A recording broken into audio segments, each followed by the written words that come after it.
மக்கள் வணக்கம். அருள் நிறைந்த உள்ளத்தோடு இந்த ஆலய நிகழ்ச்சியில் உங்கள் அனைவரையும் சந்திப்பதில் மிக்க மகிழ்ச்சி. ஆலயத்தை பார்ப்பதும் சரி, ஆலயத்தில் வலம் வருவதும் சரி, ஆலயம் இருக்கும் ஊரில் குடியிருப்பதும் சரி, எல்லாமே நன்மை தருவதே. இன்றைய பரபரப்பான சூழலில் நாளும் ஒரு கோவிலுக்கு செல்வது முடியாத காரியமே. அதற்காகவே நாளும் ஒரு ஆலயத்தை உங்கள் பார்வைக்கு கொண்டு வருகிறோம். இனி இன்றைய நிகழ்ச்சிக்கு செல்வோம்.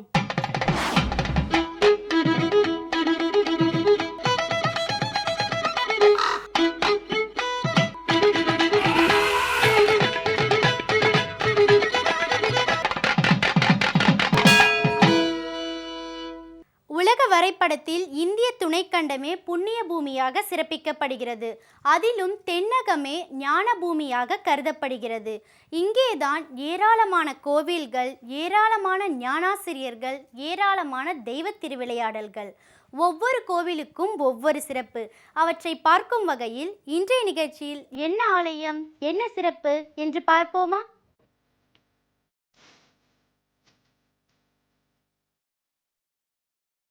மூர்த்தி, தலம், தீர்த்தம் என 3 வகையிலும் சிறப்புற்ற ஆலயங்களில் திருப்பாம்புரம் திருக்கோயிலும் ஒன்று.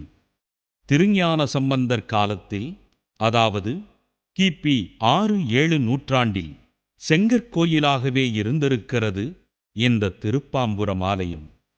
கும்பகோணத்தில் இருந்து காரைக்கால் செல்லும் சாலையில் கொல்லுமாங்குடிக்கு மேற்கே, கற்கத்தி என்னும் ஊருக்கு தெற்கே 5 கிலோமீட்டர் தொலைவில் அமைந்த கிராமமே திருப்பாம்புரம். காவிரி ஆற்றின் தென்கரையில் தேவாரப் பாடல்கள் கிடைக்கப்பெற்ற திருத்தலங்களுள் இது 5வது தலமாக திகழ்கிறது.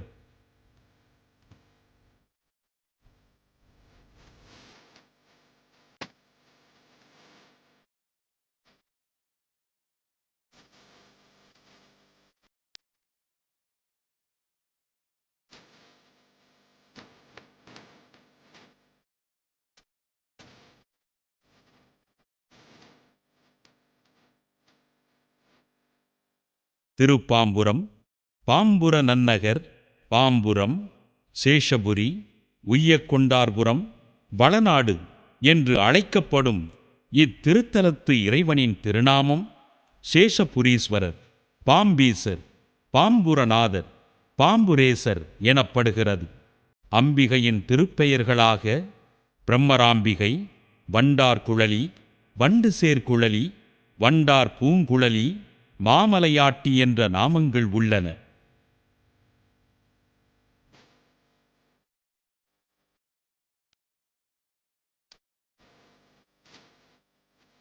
இந்த ஆலயத்து தீர்த்தத்தின் பெயர் ஆதிசேட தீர்த்தம். இந்த ஆலயத்து தலமரம் வன்னிமரம். இந்த தலத்தின் சிறப்பு என்னவென்றால், இத்தலத்தில் ராகு கேது ஏகசரீர சன்னதி அமைந்துள்ளது.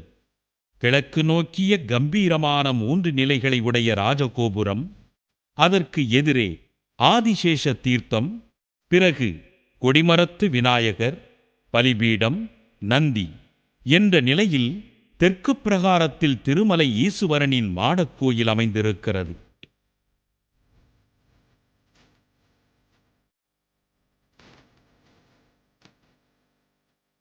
இருநூற்றைம்பது ஆண்டுகள் வயதான வன்னிமரத்தின் கீழ் ஆதி பாம்புரேசர் தனிச்சன்னதியில் வன்னீஸ்வரர் என்ற பெயருடன் விளங்குகிறார்.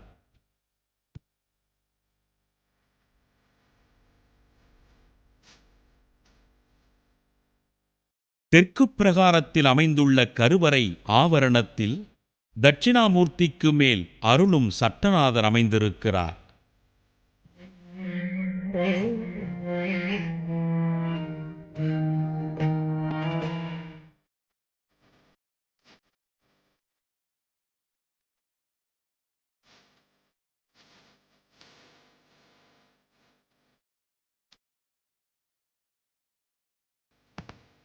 கிழக்கு பிரகாரத்தில் அமைந்துள்ள தனி மண்டபத்தில் பைரவர், சூரியன், திருமால், பிரம்மன், பஞ்சலிங்கன், ஆதிசேடன், ராகு கேது, சனீஸ்வரன், திருஞான சம்பந்தர், அப்பர், சுந்தரர், மணிவாசகர் சிலைகள் அமைந்துள்ளன.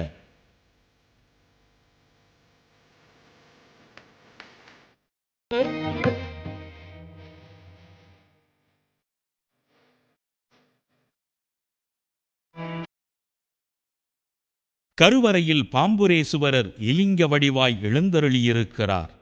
ஆதிசேடன் ஈசனை தொழுத வண்ணம் கருவறையுள் எழுந்தருளியிருக்க கருவறையைச் சுற்றி அகழ் உள்ளது.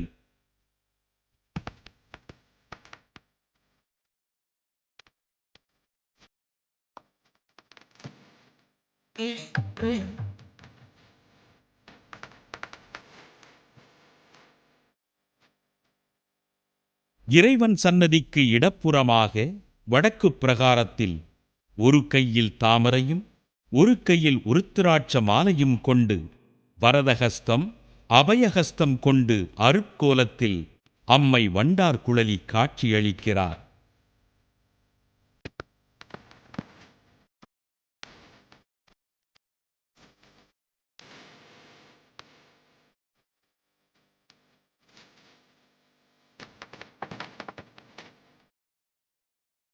பாம்புரத்தில் பூசை பண்ணி பதம் பெற்றோர் 12 என தலபுராணம் கூறுவதற்கு ஏற்ப ஆதிசேடன், பிரம்மன், பார்வதி, அகத்தியன், அக்கினி, கங்கை, சந்திரன், சூரியன், தக்கன், சுனிதன் என்னும் வடநாட்டு அரசன் மற்றும் கோச்செங்கட் சோழன் ஆகியோர் இத்தலத்து இறைவனை வணங்கி பேறு பெற்றுள்ளனர்.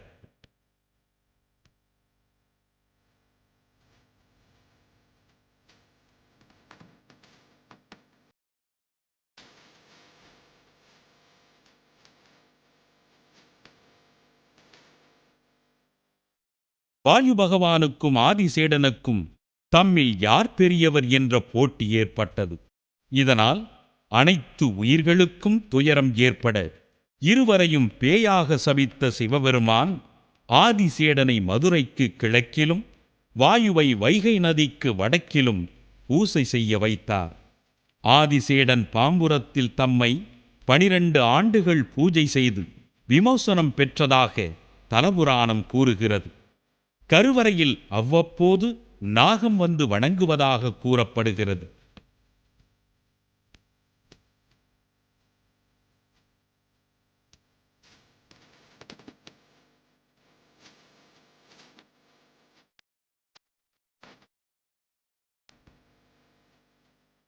இவ்வூரில் அத்திப்பூ பூப்பதில்லை, ஆலம் விழுது தரை தொடுவதில்லை என்றும் கூறுகிறார்கள். சிவாலயத்திற்குரிய அனைத்து விழாக்களும் சிறப்பாக நடைபெறும் இத்தலத்திற்கு வந்து வணங்கிச் சென்றால் ராகு கேது தடைகள் நீங்கி நலம் பொங்கும் என்றும் சொல்கிறார்கள். துன்னலின் ஆடை உடுத்து அதன் மேல் ஓர் சூறை நல் அரவு அது சுற்றி பின்னுவார், சடைகள் தாழவிட்டு ஆடி பித்தராய் திரியும் எம்பெருமான் மன்னு மாமலர்கள் தூவிட நாளும் மாமலையாட்டியும் மாமும் பன்னும் நாள் மறைகள் பாடிட வருவார் பாம்புரனன் நகராரே என்று சம்பந்தர் வாக்கு இத்தல இறைவனையும் இறைவியையும் நமக்கு காட்டும்.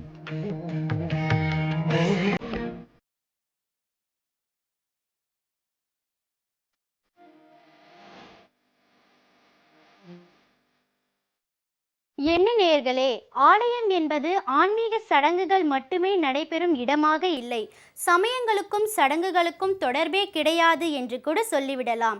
அறிவியலின் அடிப்படையிலேயே ஆலயங்கள் என்பதை புரியாத வரைக்கும் ஆலயத்தினால் எந்த பயனும் ஏற்பட போவதில்லை என்றும் கூட சொல்லிவிடலாம். இனி நிகழ்ச்சியின் அடுத்த பகுதியாக வருகிறது ஆலய அறிவியல்.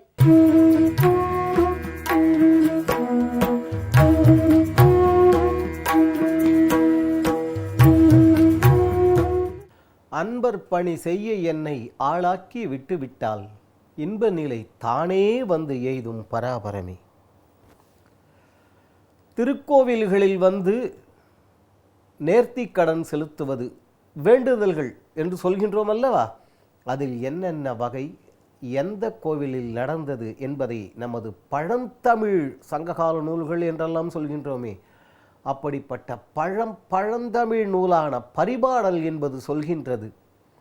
அங்கே முருகப்பெருமானிடம் வந்து ஏராளமானோர் வழிபாடு செய்கின்றார்கள். அதில் முதல் வார்த்தையே கருவயிறு உருகென கடம்படுவோரும் செய்பொருள் வாய்க்கை என செவி சார்த்துவோரும் ஐயமர் அடுகென அர்ச்சிப்போரும் பாடுவார் பாணிச்சீரும் ஆடுவார் அரங்கத்தாளமும். அது மட்டுமல்ல, மஞ்சாடும் மலை முழக்கும் துஞ்சா கம்பலை என்பது அங்கே பரிபாடல் பாடல். இதில் முதல் வார்த்தையே நமது பழமொழிகள் சொல்கின்றோம் அல்லவா, சட்டியில் இருந்தால் அகப்பையில் வரும். இந்த பழமொழிக்கு ஞானியார் சுவாமிகள் தான் முதலில் உண்மையான தெளிவான விளக்கத்தை சொன்னார். சட்டியில் இருந்தால் தான் அகப்பையில் வரும்னா இருக்கா இல்லையான்னு தெரிஞ்சுக்காம அகப்பையை போட்டு பயன் உண்டா? அது இல்லை பொருள். சட்டி என்றால் சஷ்டி, அகப்பை என்றால் கருப்பை. சஷ்டியில் இருந்தால் அகப்பையில் வரும் என்றால் சஷ்டி விரதம் இருந்தால் நல்ல குழந்தையாக பிறக்கும் என்று அங்கே ஞானியார் சுவாமிகள் விளக்கம் சொன்னார். இதைத்தான் அங்கே பழந்தமிழ் பாடலான பரிபாடல் சொல்கின்றது. கருவயிறு உருகென கடம்படுவோரும். தமிழில் கடம்படுதல் என்கின்ற வார்த்தைக்கே நேர்த்தி கடன் செலுத்துதல் என்பது பொருள். அதாவது எனக்கு நல்ல குழந்தையா பிறந்தா, சாமி உன் பெயரையே வைக்கிறேன், சுவாமி உன்னுடைய இந்த இடத்துலையே இந்த கோவிலையே காது குத்துகிறேன் என்றெல்லாம் வேண்டுதல் விடுக்கின்றார்கள் அல்லவா. அதுதான் நல்ல குழந்தை செல்வத்தை எங்களுக்கு அருள் முருகப்பெருமானே என்று வேண்டிக் கொள்கிறார்களாம். கரு வயிறு உருகென கடம்படுவோரும். அடுத்தது குழந்தை செல்வம் இருக்கலாம். இது எம் கணவர் வெளியில் வேலைக்காக சென்றிருக்கிறார், அவர் அந்த தொழிலில் அவர் வெற்றி பெற வேண்டும், எங்களுக்கு பொருள் செல்வத்தையும் கொடுமுருகா. காரணம், பொருளிலார்க்கு உலகம் இல்லை, வள்ளுவர் அல்லவா சொல்லி வைத்து விட்டு போயிருக்கின்றார். என்னதான் நாம் இதுவாக இருந்தாலும் சரி, நல்லவர்கள் நல்ல குணங்கள் பழக்க எல்லாம் இருக்கலாம்.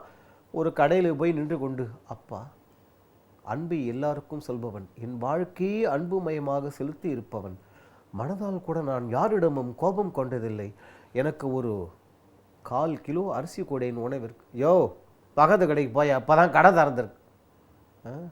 பொருள் இல்லாமல் எதையும் செய்ய முடியாதே. அதன் காரணமாகத்தான் பொருளிலார்க்கு உலகமில்லை என்று வள்ளுவர் சொன்னார். அடுத்த வரியில் பரிபாடலில் அது வருகின்றது. செய்பொருள் வாய்க்கை என செவி சார்த்து வாரும் செல்வம். அடுத்தது, அந்த காலத்திலெல்லாம் போர்க்களங்கள் இருந்தன, வீரர்கள். ஐயமர் அடுகன அர்ச்சி போரும்.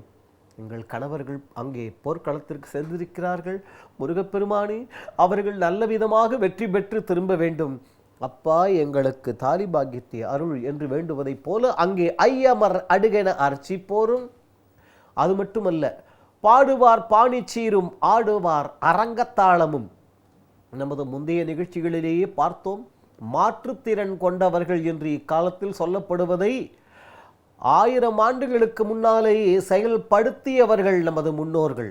திருக்கோவில்களில் தேவாரம் முதலான தெய்வீக பாடல்களை பாடுவதற்காக இந்த கண்கள் இல்லாதவர்கள், குருடர்கள் என்று சொல்கின்றவர்கள் அல்லவா, அந்த அவர்களை வைத்து அங்கே அவர்களை தினந்தோறும் தெய்வீக பாடல்களை ஓதச் செய்து அந்த காலத்திலேயே அவர்களுக்கு 240 ரூபாய் அவர்களுக்கு ஊதியமாக கொடுக்கப்பட்டதாக கல்வெட்டுகளில் சான்றுகள் இருக்கின்றன என்று ஏற்கனவே பார்த்திருக்கிறோம். அப்படிப்பட்டவர்கள் அழகாக பாடிக்கொண்டிருக்கின்றார்கள். அந்த இடத்துல எதுவும் பாட்டில் எந்த விதமான குற்றங்குறைகளும் சொல்ல முடியாது. அதன் காரணமாகத்தான் பாடுவார் பாணிச்சீரும் ஆடுவார் அரங்கத்தாளமும். நடனம் ஆடுகின்றார்கள் அல்லவா, தாளமிட்டு ஆடுவார் அரங்கத்தாளம், அந்த ஓசையும் கேட்கின்றது. அது மட்டுமல்ல, மஞ்சாடும் மலை முழக்கும் துஞ்சா கம்பலை. மேகங்கள் தவழக்கூடிய அந்த மலையின் மீது இடியோசை கேட்கின்றது. கம்பலை என்கின்ற தமிழ் வார்த்தைக்கு பொருள் பேர் ஆரவாரம் என்பது, பேராரவாரம் என்று சொல்கின்றோமே அது. தமிழில் சாதாரணமாக நாம் பேசும்பொழுது கூட கண்ணீரும் கம்பலையுமாக என்று சொல்வோமே, அந்த இடத்தில் கம்பலை என்றால் பேராரவாரம் என்பது பொருள். இப்பொழுது வாருங்கள், அங்கே திருப்பரங்குன்றத்தில் யார் யார் என்னென்ன வழிபாடுகள் செய்து கொண்டிருந்தார்கள், எதற்காக, என்னென்ன நேர்த்திக்கடன் என்பதையெல்லாம் அந்த பழந்தமிழ் நூல் சொல்கின்றது. எங்களுக்கு நல்ல மழலை செல்வத்தை அருள் என்று நேர்த்திக்கடன் செலுத்துகிறார்கள். இதை செய்கிறேன் என்று வேண்டுதல் விடுக்கின்றார்கள். அப்பா எங்களுக்கு பொருள் செல்வத்தை கொடு, பொருள் இல்லாவிட்டால் என்னதான் கல்வி செல்வம் இருந்தாலும். அதன் காரணமாக அடுத்தது அந்த காலத்தில் போர்க்களங்கள் இருந்தன, அதற்காக அவ்வாறு வேண்டிக் கொண்டார்கள்.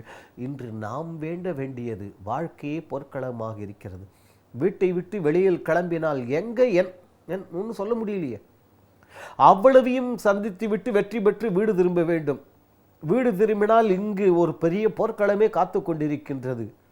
இது இல்லை, அது இல்லை, அது இல்லை, இது இல்லை. இங்கே பள்ளிக்கூடத்திற்கோ கல்லூரிக்கோ இது கட்டணும், அலுவலகத்திற்கு அது, எவ்வளவு இன்னைக்கு.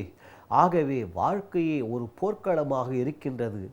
முருகா, இந்த வாழ்க்கை போர்க்களத்தில் நாங்கள் வெற்றி வீரர்களாக திகழ வேண்டும், அதற்கு அருள் செய் என்று வேண்டிக் கொள்கிறார்கள். அங்கே பாடல் பாடக்கூடிய அந்த ஓசை கேட்கின்றது, நடனம் ஆடக்கூடிய அந்த ஓசை கேட்கின்றது, மேலே அந்த இடி முழக்க ஓசை கேட்கின்றது. இந்த பேராரவாரம் எப்பொழுதும் கேட்டுக்கொண்டே இருக்கின்றது என்பது அங்கே பொருள். ஏன் இங்கு இடி ஓசையையும், அதாவது மஞ்சாடும் மலை முழக்கும் என்று சொல்ல வேண்டும் என்றால் நீர்வளம் சொல்கின்றோம் அல்லவா?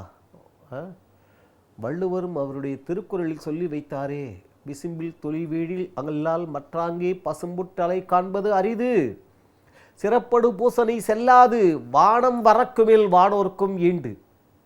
ஆகவே அப்படிப்பட்ட மழை செல்வத்தையும் அங்கே குறிக்க காரணம் இதுதான். இப்படிப்பட்ட வேண்டுதல்கள் திருப்பரங்குன்றத்தில் அங்கே வெளியிடப்பட்டன. அதே போல நமக்கும் நல்லவைகளையே அருளுமாறு ஆண்டவரிடம் நாமும் வேண்டுவோம். என்ன நேயர்களே, நிகழ்ச்சியை பார்த்தீர்களா? இன்றைய நிகழ்ச்சியில் இடம்பெற்ற கருத்துக்களும் காட்சிகளும் உங்களுக்கு பயனுள்ளதாக இருந்திருக்கும் என்று நம்புகிறோம். இந்நிகழ்ச்சி குறித்த உங்கள் கருத்துக்களை எங்களுக்கு தெரியப்படுத்துங்கள். மீண்டும் வேறொரு ஆலயம் நிகழ்ச்சியில் உங்களை சந்திக்கும் வரை உங்களிடமிருந்து விடைபெறுவது சரண்யா. நன்றி, வணக்கம்.